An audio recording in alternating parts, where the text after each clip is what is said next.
রহমানের রাহিম। আমি মোহাম্মদ আবুল কালাম আজাদ, চেয়ারম্যান ৬ নং কাপুর ইউনিয়ন পরিষদ, নাটোর সদর নাটোর। আমার ৭ নং ওয়ার্ডের মোহনপুর গ্রামে কাশেম পরিবারের মধ্যে একটা সমস্যার সৃষ্টি হয় জমি সংক্রান্ত।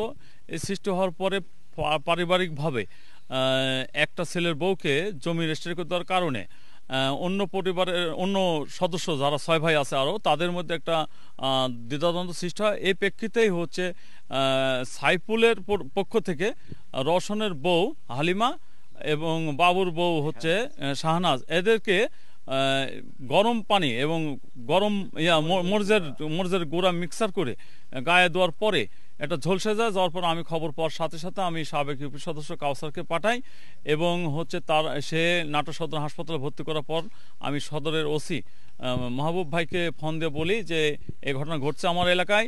তখন উনি হাসপাতালে পুলিশ পাঠিয়ে কিছু সংখ্যক আসামিকে গ্রেপ্তার করে এবং অভিযোগের পরে তার জামিনে বাইরে আসার পরে রুগীর যে সমস্যা ঝলসে একেবারে অবস্থা খারাপ, এটা দেখে সেনাবাহিনী খোঁজ নিয়ে বাংলাদেশের সুনামধন্য সেনাবাহিনী তারা এসে এই রুগী হালিমা এবং শাহনাজকে উন্নত চিকিৎসার জন্য সিএমএসএ বাংলাদেশের সুনামধন্য হাসপাতাল ওখানে পাঠাইয়ে চিকিৎসা করার জন্য আমি সেনাবাহিনীকে ধন্যবাদ জানাচ্ছি।